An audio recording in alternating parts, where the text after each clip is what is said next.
Hi, I'm Roy Collin, the host of the podcast. You can find everything about me by scanning the QR code there or going to roycollin.com, and you'll find my 6 podcasts: the Podfather, helping people become podcasters; the Awakening, exposing fraud and corruption but with solutions; the Crypto, all things blockchain technology; meditation podcast; speaking podcast; and the Learn Polish podcast. You can also help the show by actually making a donation, visiting the store, or helping my sponsors. I hope you enjoyed this week's show. Welcome to the Speaking Podcast. You can find all our episodes on speakingpodcast.com. My guest, author of A Story About Pizza. This historical fiction book is an adaptation of the story of her grandfather, who immigrated from Italy to America, working as a coal miner. It follows his lifetime journey of family food and, of course, amazing pizza. She's the CEO of Web Content Development. For the last 18 years, she worked and studied all facets of internet marketing. She has had viral videos that helped her father's business, so we can learn plenty about marketing and pizza. From Tampa, Florida, please welcome Erica de Arcangelo. Did I do it justice today? No, it was perfect. Thank you. That was great. Yeah, no problem. I suppose I want to kind of get to know you, but what I'd like to say is, I'm not sure which, I think it was your own website, the video that you have that's kind of promoting the book. It's kind of showing old style stuff and everything, but it's very well done. It's really professional, extremely professional. And it just, I suppose, kind of your whole process in putting that together. Yeah, absolutely. So we also have a video production company, and my husband made that video for the book. So those are the type of videos that we do, but it's one of my favorite things about the book and the story. Yeah, no, it's like really captivating. It's like it's excellent. So I mean, like we know we're going to talk about the book, but I want to kind of know a bit about yourself. You mentioned there your mother's Irish, so there's Italian as well in the thing. So you just kind of tell me your roots and then your own kind of journey from the marketing to getting to the book as well. Yeah, absolutely. So a lot of the journey is kind of funny because both my parents were born in Windber, Pennsylvania. So my grandfather, the whole book is about how he immigrated from Abruzzo, Italy. He worked in the coal mines. Then he finally, later in his life, opened a family pizzeria. So on one end of town, which was the east end of Windber, were all the Italians, and it was all the Italian coal miners. And then on the west end of town, you had Irish, Polish, Slovakians, and the Berwin-White Coal Company. They didn't want the two groups of people to meet because at that time there wasn't a union. And there was a lot of bad treatment of the migrant workers. So what ended up happening was that most of the time the Italians married the Italians and, the Irish married the Irish. Well, my parents met and my mom was Irish and Polish. And my dad was 100% Italian, and my parents got married, but my mom was the first non-Italian that had married into my dad's family. Yeah, and then they had 5 kids. So I'm the oldest of the 5, and we're all 2 years apart. So we had a very wild family. We had a lot of kids. We had exchange students. My dad coached sports. He coached basketball. So we always had a full house of people. And just curious, because when you're kind of looking at that, was your grandfather alive? Did you actually spend time with your grandfather? Oh yeah, absolutely. So all 5 of us were pretty much born into the pizzeria. My parents worked there. My dad was a school teacher, and my mom and my dad worked there. We were open I think at that time it was Thursday, Friday, Saturday, because we weren't open on Sundays because my family was Catholic. So Sundays we went to church, we had lunch together. But those days, I think they opened at 3 p.m, my mom, my dad, my aunts, my uncles, my cousins, we were all at pizzeria together with my grandparents. My grandfather, I don't think he ever slept. He was up all night, feeding the coal furnace. He was during the day fixing the building. In the afternoons, he was at the pizzeria, making sure the pizzas were perfect, talking to all the people that came in. And he never rested, but we were always there, with my grandparents. And what was that like kind of growing up in a restaurant setting? Because obviously, your father's there now as well. So what's it like having that as a kind of an upbringing? I mean, it was interesting because, as kids, we would just sit on the floor and we would play. And my grandparents would just hand us slices of pizza and, whatever they were making that day, that's what we had. And then as we got older, it was like 8 or 9 years old, we were folding boxes and my grandfather would pay us 10 cents a box. And then as we got older, we were allowed to wash dishes and then we were allowed to make pizzas.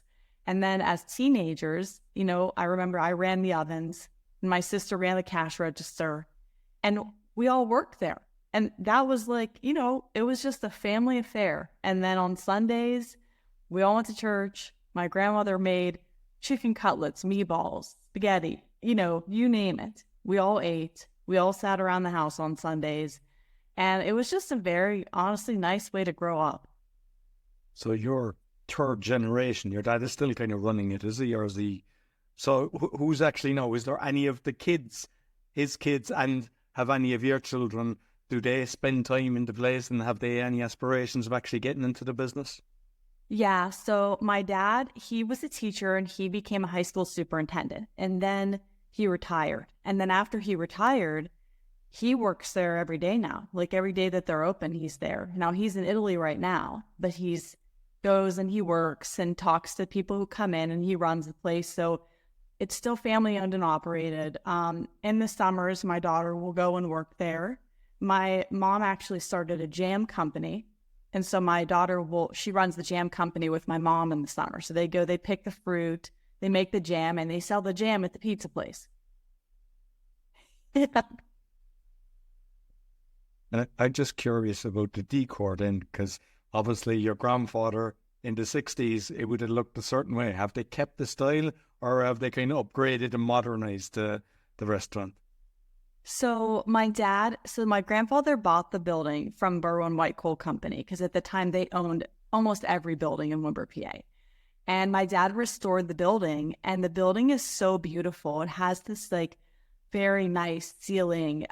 There's on the walls we got all the pictures of the family and we have them all hung on the walls. And it's just a very beautiful building and very historic. Like we still have like the old relics and the different memorabilia of when my grandfather was in the coal mines. Like his original hat is there.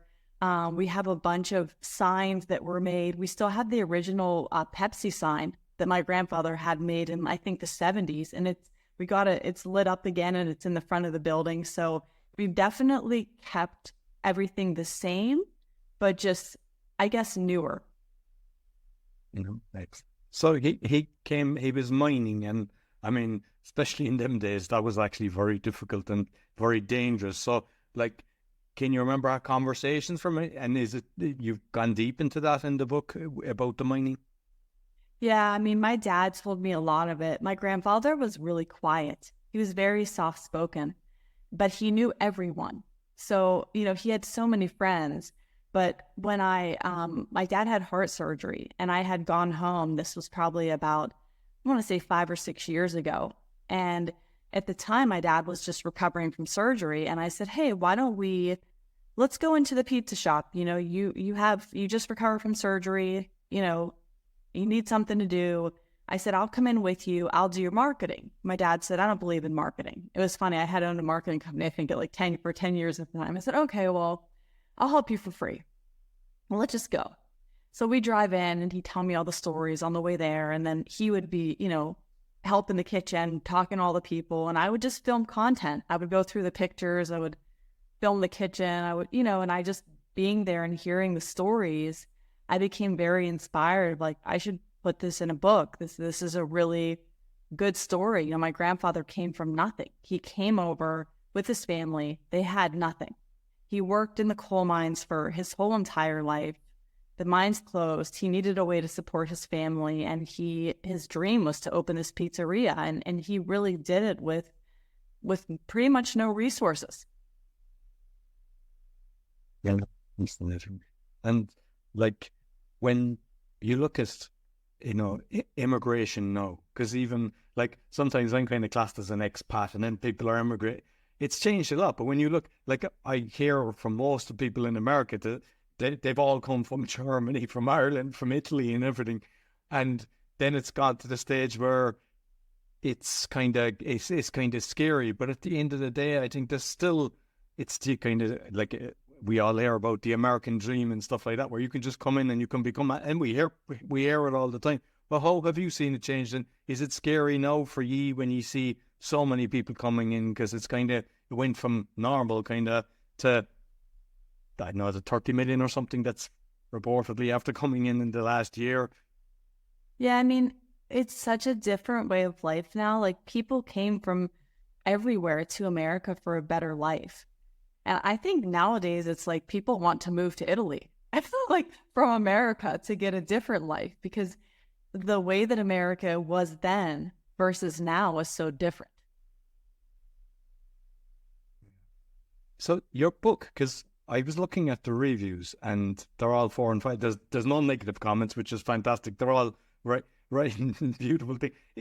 I'm not sure so that good. no. Well, I mean, I always kind of take your levels of 5-10% because that happens in the podcasting, whatever. There's always somebody. But is it that you're giving? Because I don't know where I was reading it, but that you're giving like a recipe as well on each chapter or something like that, or you're. Yeah, every chapter has a family recipe in it.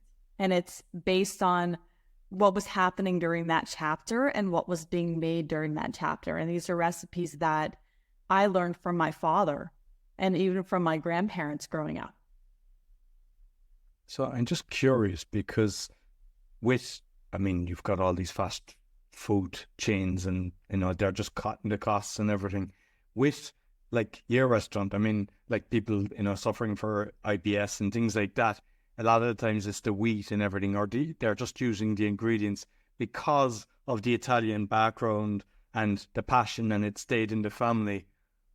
Are you sticking to original roots of kind of quality, and it's what's sticking out compared to the competitors around?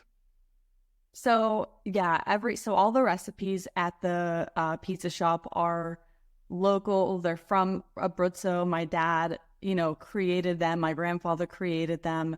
Even just some of the things that were added, my dad added them from going to Italy and learning about, like, okay, we should add this, or like my aunt used to make this, or my grandmother made this. Like, we do a chicken parm sandwich. We do homemade cutlets. We do a unbrominated, unbleached flour because it's a healthier flour. We still hand grate all the cheese. We grated the cheese by hand since the beginning. So we still freshly grate the cheese. We still use the same sauce and the same spices and the same sauce recipe that my grandfather used. The dough is made fresh every single day. So all of those things are definitely in place. Also, my mom is a master gardener. So at their home, they have, they grow, anything and everything you could think of. So in the summers, we get the tomatoes, we get the zucchini, we get so many of the things from the garden, and we use them there at the restaurant. Fascinating. And when I was looking at the menu, I was looking at the prices, and because I was looking at some of the videos, I was like, oh, your prices are it's a lot of stuff on your menu that's cheaper than in Poland. So it's actually, for what you've just told me, you're actually not aiming for, like, it's like you're trying to get the locals in and the way that you're doing it. Yeah, so many of the people that come in there have been coming in there since the very beginning. And it's very beautiful because my dad knows everyone that comes in there. So, people come in and it's, the grandson or the granddaughter of a person who was in there who was friends with my grandfather. Now, since, our TikTok went viral, we have a lot of new people coming in. But even for the new people, my dad sits down, he tells them the story. He might bring them out a free appetizer. And that's just really like, when you go in there, you go in there to eat and the food's amazing, but it's also the experience of just, talking about the culture and the family. And, there's just something special about when you walk in there. I'm just curious, like when you decided to write this book, what things did you learn that you weren't expecting? Because obviously when you start taking a few layers off or just finding out, there's so much more information that you're glad that so I'm just curious what things kind of came up. So, there were so many different things. Like, I almost did like a first iteration of the book, and then I sat down with my dad and we did interviews, and I even talked to some other family members, and just like, I guess the little stories, especially about like my great grandfather who was, who came over originally. And at the time, in the little town, there was an actual like mafia. Like there were things happening, like there was crime happening in the town. So that was something that I had no idea about. I mean, the struggle was very foreign to me. Like I was very surprised at how badly the miners were treated and how poorly they were paid. And I guess just the evolution of the union and them getting their rights was really a story that was like made me very happy, because they came over for a better life, but they didn't really get that better life.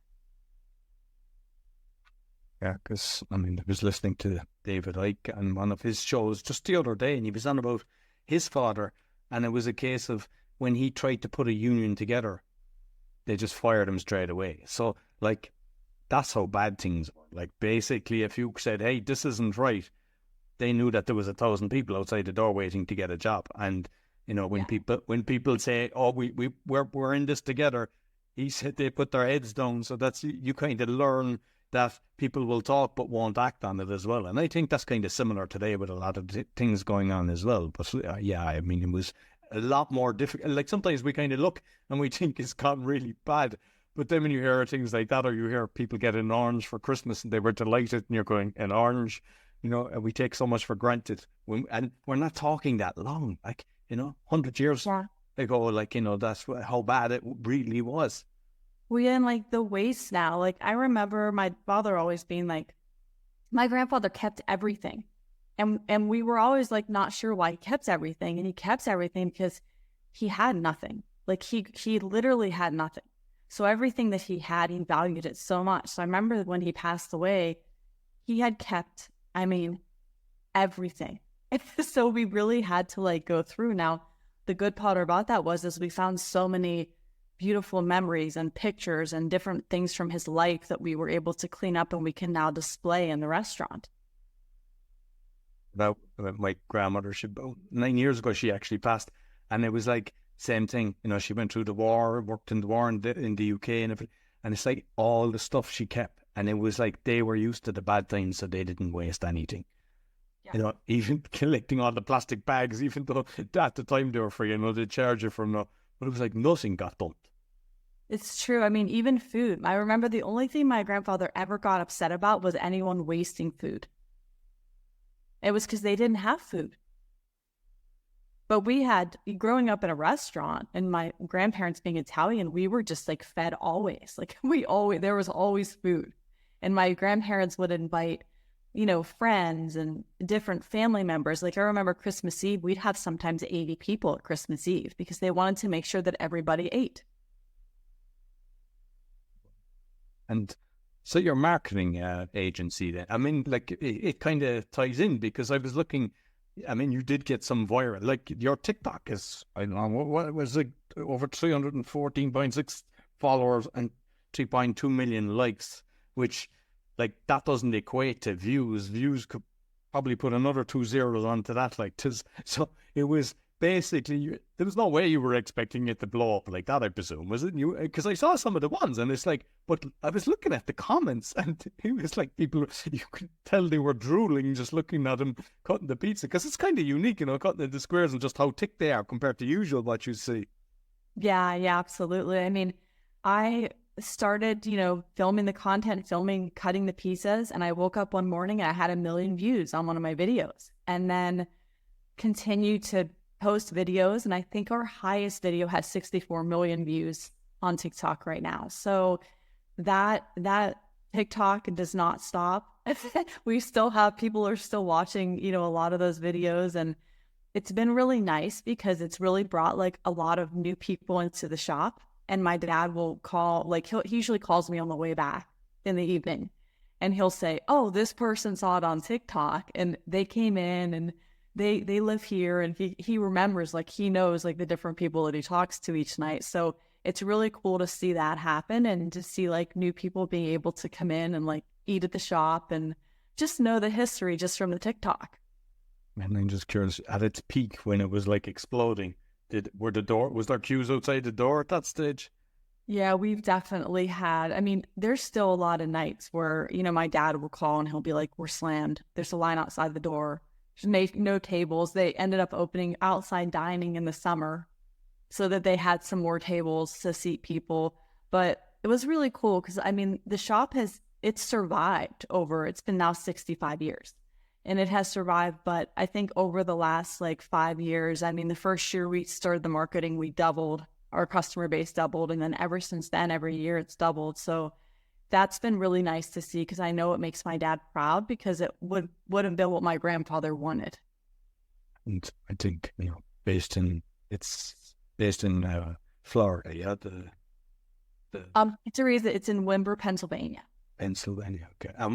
Yeah. With the craziness that went on in the last few years, because I know I saw, like with your marketing and everything, some companies just went down. Was that one that allowed them to stay open? Because I think, like, that's why I thought Florida is okay, but if you look at, say, California or whatever, they just shut down everything and destroyed people's livelihoods. So I'm just wondering what happened with the pizzeria during that craziness that we went through. Sure. I mean, we had to shut down temporarily. We started to do a pizza kit. We called it Gracie's Pizza Kit, and that's my niece, Gracie. And I think at the time she was like 2 years old, and we would give her like a little pizza kit. So we did like a fresh dough, a cheese, and a sauce. And I think we were allowed to do takeout. So we really survived a lot on the takeout and the pizza kits. But it must have been kind of scary times when you're basically, people aren't allowed to come in. Like, I mean, you could go to an alcohol shop. Well, I'm talking about Poland, but I assume it's everywhere else. You can have an alcohol shop. You can have like, Amazon, all these big stores, and, they put a big glass in front of you and just, you still handle the stuff. But people in the restaurants, that was dangerous. Like, so, it was terrible because I know a lot of companies, they closed, the restaurants especially, they got, decimated. Yeah, I think it was a scary time for our world. I mean, between people being sick, being really nervous and scared for older people or people who had immune issues. And then on top of that, your business. Like, I know as a marketing agency at that time, I think we lost half our clients not because, we were doing poorly, but because they had to close down shop. There were certain industries that were just devastated by that. And we had to really move quickly as far as like, okay, what can we do? Because there were some other industries that were flourishing. Like we had an RV company. Well, the RV company, we ended up doing a collaboration with the hospital where they would rent the RVs to the hospital. So then the doctors and the medical staff had a safe place to go that was sanitized and clean during the epidemic. And like with your own kind of marketing, I think 18 years, I'm not sure. So what have you noticed? Because obviously TikTok was a new thing. Is it like, how often do you have to reinvent yourself? Because, everything keeps changing and, you think you have like whether you're doing Facebook ads or Google ads, they just change something overnight and something that was working perfect just stops. So like, how often do you have to reinvent yourself in marketing? Literally every day. I mean, that's what it feels like. There's been such an evolution. We went from like being able to throw up a website and the website would just rank to that all changing to the evolution of social media. And then AI has really been a big thing that has really changed so much. So, I mean, it's ever changing. Also right now, video is huge. It's been huge for, a minute, but that's one of the things. So it's a constant looking at like, okay, what is the next thing here? What's the next thing we're going to be doing, and being able to, I guess, anticipate those needs and make those changes. And like with a kind of regulation then that comes on, because I was just talking to somebody about marketing recently, and it's like, sometimes they're blocking people and they're censoring people and stuff like that, and then you're trying to go on different platforms and like, I don't know what your experience, but what I've seen is, I think sometimes they're just throwing the digits. When you're putting marketing dollars into it, they're just making it look like you got the numbers that they said, because you don't see interaction and stuff. So it's very easy to know when you've got genuine ones, because they're commenting, they're like, whatever, depending on the marketing, whether you're doing sales. And just curious, is that what you're seeing as well? I mean, to a degree, yeah. And the other thing too is that the estimation of effort that someone has to get from point A to point B is very off from the reality of what it takes to get from point A to point B. It's 10 times the work. You have competitors. There's so many different areas that you can market, and you have to really figure out what your niche is and really be able to read data and know what's working. Like, I can run a Facebook ad, but am I selling books? That's the result. Is like, what is the result of what you're doing? And what we're doing, because I done a planner and I did the ad with Amazon.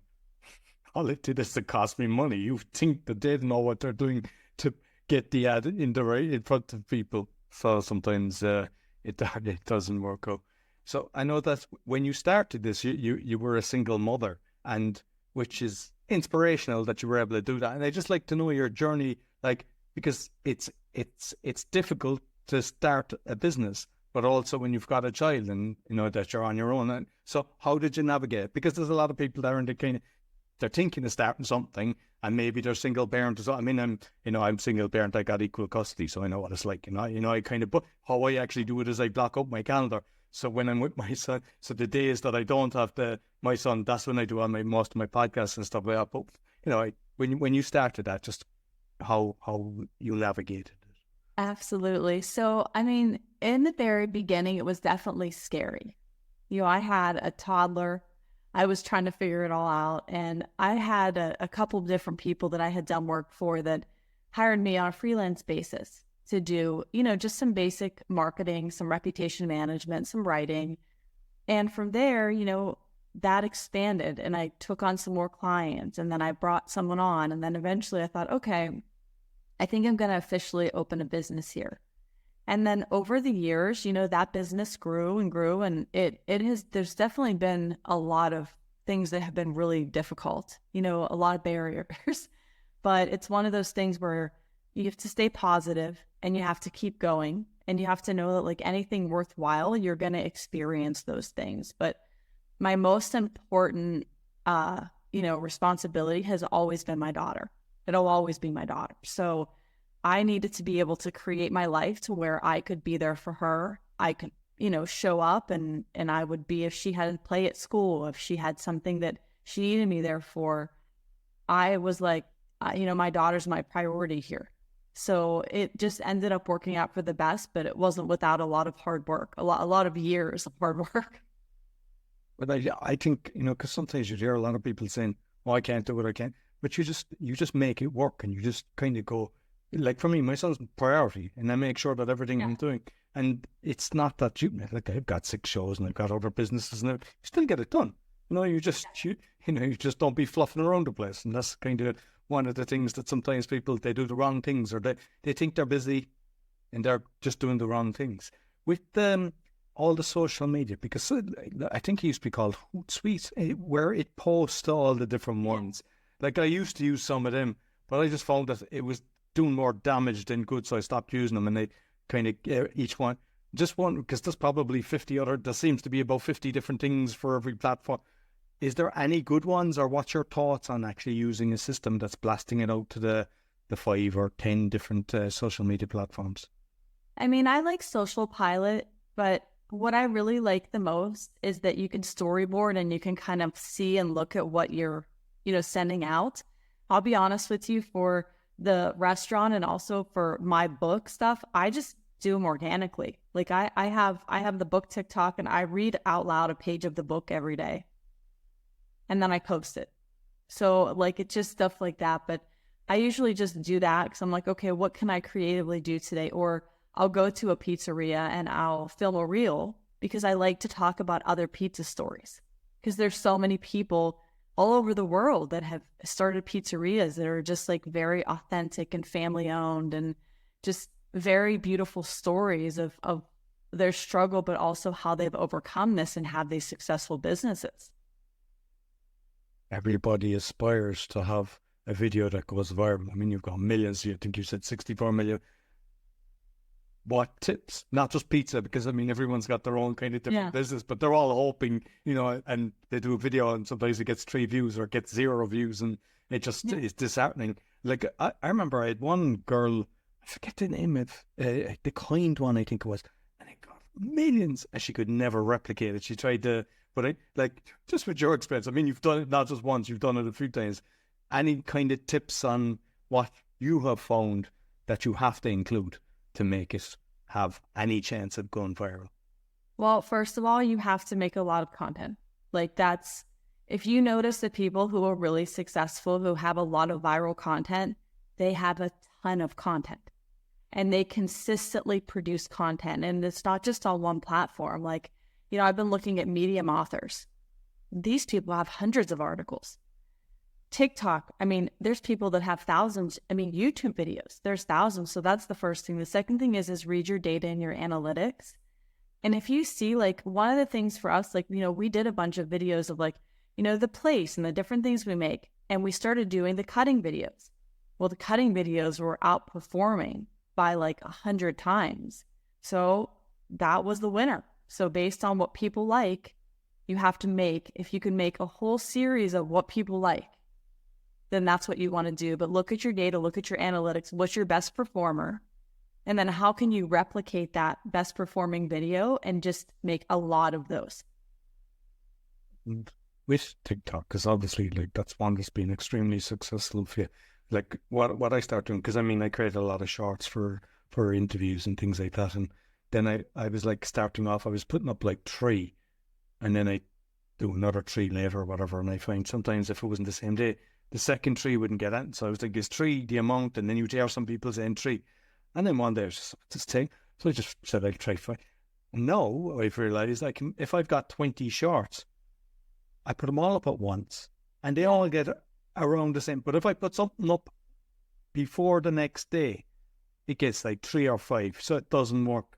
Wow. Yeah. So yeah. It's strange. And to be honest with you, I look, and they could all have 250, and then one gets 4,000 or whatever, or and another one got 13.5. But I get a load of community strikes. So I've I don't know, 10 or something. But it's for silly things. It's not as if I'm kind of saying something medical or something like that. There's things that you just don't expect. Yeah. And I don't know, have you ever got a strike or whatever? But it's impossible with all of these platforms. They go check the regulations. I mean, I got one recently on YouTube removed, and they said because we were talking about medical misinformation, we didn't talk about that. We were talking about sovereignty. We were actually, and they gave the point when it was taken down. We were just talking about Joe Rogan. We were talking about Russell Brand.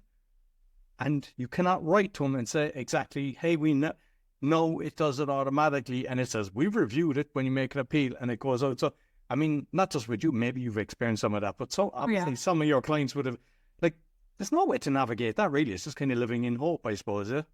I mean, we do so many, interview videos, and we have the stock music in the background, and we pay for the stock license, but in so many cases, it's this is a copyright violation for the music, and I'm like, no. We have a stock license. This is what we do, and I have to appeal it. So it is one of those things where it's the video that you were talking about that I have on the website. When I initially put that one, I think it was on TikTok. TikTok was like, no, you can't have this on here because of the music. And I was like, well, the music is licensed. We pay for the license, but they would not let me. Took all the sound off the video, so I couldn't use the video. It's on TikTok and I have it on Instagram, but it was not going on TikTok. Or I'm sorry, it's on YouTube and it's on Instagram, but it was not going on TikTok at all. It's not there now. I would have to do a voiceover, an original voiceover, and then use the music from TikTok to get that one published. Yeah. I remember my son was in a school play and I got a copyright from that because it was whatever music did in the background. And you're like, what? Yeah. It's funny. And I think a lot of this is it's automatic. It's an AI powered thing. And so you're going to get ones sometimes I get ones that are so strange and I'm like, no, it's not.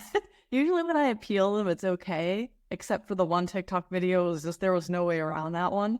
Because I tried to upload it 8 times and it was nope. After the 8th time, I was like, especially for that one, because it's such a brilliant video. Why? Yeah, it's my favorite video, but that's the name of the game. I guess we're playing on their playground. No, exactly. Unfortunately, they own it. They determine they determine the rules. And just finally, like because everybody kind of has their fit. Like TikTok obviously works brilliant for you, and sometimes people it's the YouTube or whatever. What's your kind of when you're talking to people? Because sometimes people are trying to be on the 10 of them.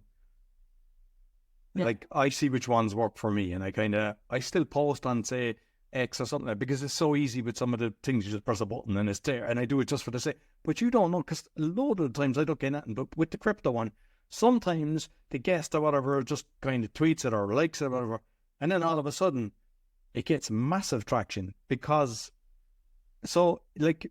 Whereas if I said it doesn't serve me, but you just don't know, the same with Instagram, you just don't know, because what happens is when you're dealing with somebody, whether it's a client or whatever, it's kind of related to, so you might think Instagram doesn't work for me, but then you could have somebody on, or you could be liaising with someone that their Instagram is massive and they could love what you've just done, maybe it's a short or whatever, and they reshare it, which in turn then gets people going, oh, I like the style. So it's kind of, I think it's the same kind of thing, really. Like, we don't really want to be doing it. I mean, anytime I ask a lot of the guys, do you like it? Well, nobody really likes it. I mean, it's like TikTok can be fun just looking at it, but at the end of the day, you kind of have to do a lot of research looking at it. You don't get there by just going on it and just posting and not going in. They kind of, I've learned that with YouTube, actually. It was my son was on my account on the telly watching something, and he started giving all likes, and I never do that. I was just, I just enjoy something. I never think of giving it a like, even though I'm always asking people on the pod, just give me a like or whatever. But I saw my subscribers was just going through the roof. Wow.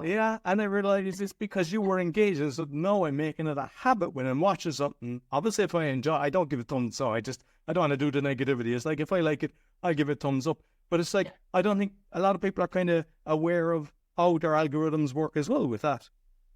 Yeah, no, it's true. I mean, I was trying, and I'm not that good at it now because there's so many, but I was trying to answer all, if not most of my comments on TikTok. But then the comments got to be so many thousand that I just couldn't do it. But now, I try on Facebook and Instagram to answer the comments. Like, I just started the TikTok for the book. And what's been doing the best, funny enough, is just me reading a page of the book, which is very strange, but maybe people like to be read to.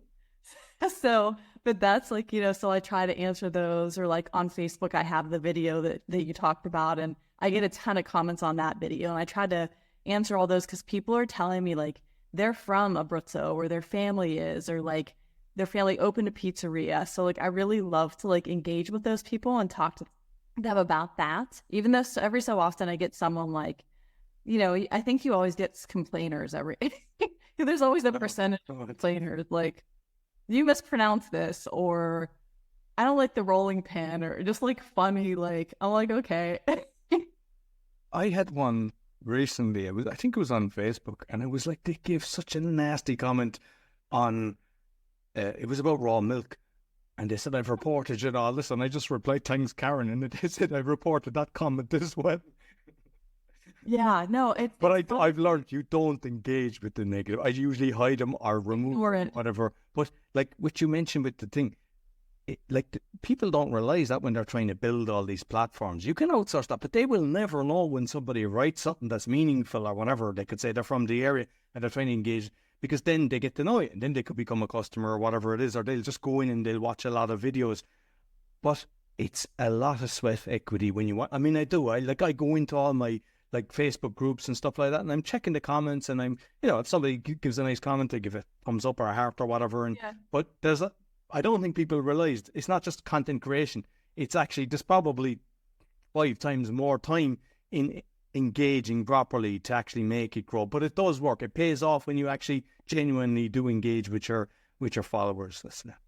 Yeah, I mean, it's communication, it's building a network, and that is the name of the game. I mean, even on LinkedIn, I use my LinkedIn mostly for the marketing, but I was able to build I think I have around 20,000 connections on there, but just from connecting with people. So the more people that you connect with, the more you get your message out. I'm just curious, because I used to kind of accept everybody at one stage, because it was LinkedIn or whatever. But with the podcasting, it's you're accepting, and then it's a pitch, and it's not no thanks. It's a 50 message pitch, and that's on a lot of platforms. And I'm finding like, I don't know who's a genuine follower because it's impossible to know. And sometimes, like, you know, so you don't want to say no because they could be real. And then they're just kind of, so that's a hard one to navigate. I haven't figured that one out because at some stage it just annoys me so much. I just refuse all of them. But I don't want to do that because if somebody really loves what I'm doing and wants to follow me, I'm happy to connect with them because then I see people share my podcasts and just, you know, making comments and stuff like that. But I presume there's no way really to navigate that. It's just eventually when you spot them, you just remove them faster. I mean, it's the technology of LinkedIn automation. So I'll go in there, I'll have, 20 requests and I'll just approve. And then I'll hear my computer ding, ding, ding, ding, ding, because they're all on automations. Now, if there's certain ones, I just usually say, thanks for reaching out. No, thank you. Unless I'm interested in it. But ultimately, I do like the connection. And I feel like if I share something on there that, the people that I'm connected to will see it. But it is an interesting time for LinkedIn. Thoroughly enjoyed the conversation. You might let people know where they can find you. Sure. Website is astoryabouttpizza.com. They can go to pretty much any handle, DARCS Pizza. It's DARCS Pizza. And or anything with the story about pizza. Those are mine. I'll make sure I put the links both in the audio and the video. Thank you very much, Eric. All right. Thank you. Have a great day. You too.